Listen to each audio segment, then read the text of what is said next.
안녕하세요, 여러분. 소프라노 김서은입니다. 오늘은 우리 고음악 시리즈 9번째 시간입니다.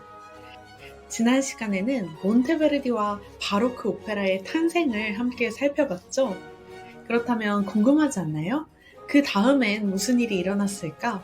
오페라는 점점 더 커지고 국경을 넘어서 퍼져나가게 되는데요.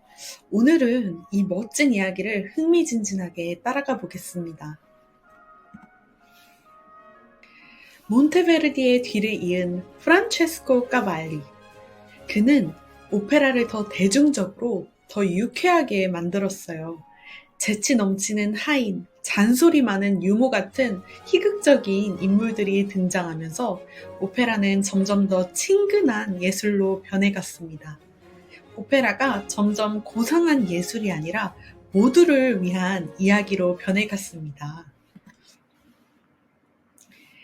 이탈리아에서 넘어온 오페라는 프랑스에서도 꽃을 피우게 되었어요. 그런데 프랑스는 이탈리아 스타일을 그대로 받아들이는 게 아니라 자신들의 방식으로 새롭게 다듬었습니다.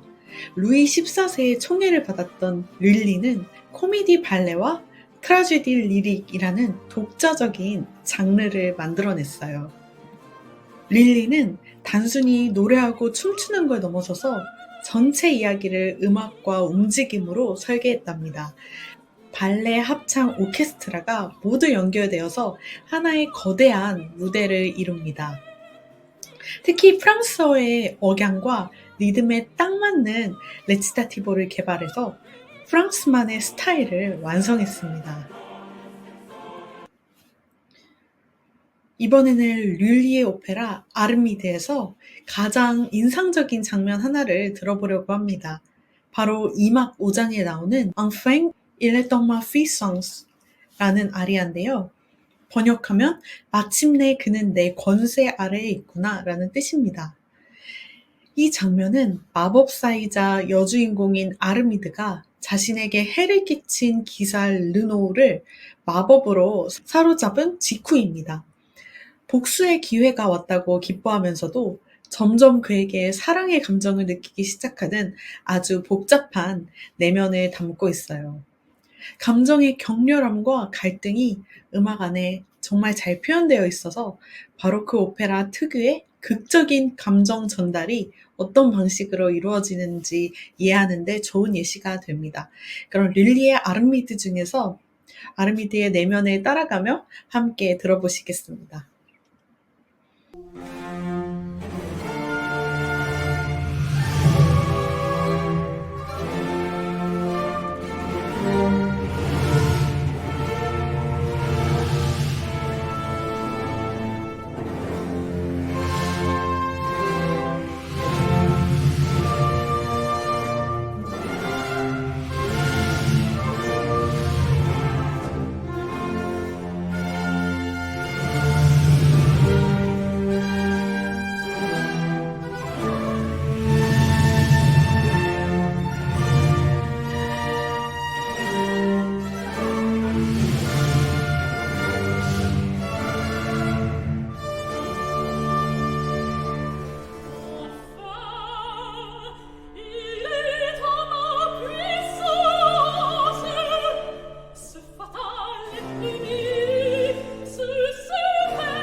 그럼 영국은 어땠을까요?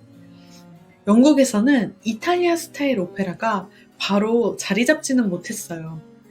이탈리아식 오페라를 들여오려고는 했지만 영국인들은 이미 대사 중심의 연극에 익숙해져 있었기 때문에 잘 정착하지 못했습니다. 대신에 마스크라는 형태, 즉 노래와 춤이 섞인 가벼운 무대극이 먼저 자리를 잡았습니다. 하지만 헨리 퍼셀은 달랐어요. 그는 다이도 앤 이니어스처럼 진짜 오페라다운 작품을 남겼습니다. 퍼셀은 이탈리아풍 아리아 구조도 사용했지만 기본적으로 영국 전통 마스크와 국중 대사를 잘 살렸죠. 반복되는 베이스 라인인 그라운드 기법을 활용한 것도 굉장히 인상적입니다. 독일은 더 복잡했어요. 수많은 도시국가로 나뉘어져 있었거든요. 그래도 17세기 후반부터 이탈리아 오페라가 독일 안에서 퍼지기 시작했습니다. 함부르크, 비엔나, 뮌헨 같은 도시들이 오페라 중심지로 떠오르게 되었고요. 독일어 오페라도 점점 자리를 잡게 됩니다. 특히 함부르크, 1678년에는 시민들이 직접 보는 오페라 극장이 생겼어요. 독일어로 된 레치타티브와 아리아를 시도하면서 독일 오페라만의 길을 찾아가게 됩니다. 이탈리아, 프랑스, 독일 요소들이 섞인 다채로운 실험이 여기서 이루어졌어요. 17세기 중반이 지나면서 오페라는 이탈리아, 프랑스를 넘어 독일, 오스트리아, 네덜란드 등 다양한 지역으로 퍼져나갔어요. 각 지역은 자신들의 언어와 문화에 맞게 오페라를 재해석했습니다. 더 이상 왕과 귀족만을 위한 것이 아니라 시민을 위한 오페라 극장도 문을 열게 됩니다. 오늘은 오페라가 몬테베르디 이후에 어떻게 세계로 퍼져나갔는지를 살펴봤습니다. 처음에는 신화와 영웅 이야기였지만 점점 평범한 사람들의 이야기가 오페라 무대를 채우게 되었어요. 그리고 각국은 자기의 스타일로 오페라를 꽃피웠습니다. 바로크 오페라의 매력, 조금은 더 가까워지셨나요? 다음 시간에도 음악 속에 담긴 이야기와 감정을 함께 나눌 수 있는 흥미로운 주제로 찾아올게요. 영상이 도움되셨다면 구독과 좋아요 그리고 알림 설정도 꼭 부탁드려요. 여러분의 관심과 응원이 큰 힘이 됩니다. 그럼 다음 영상에서 만나요. 감사합니다.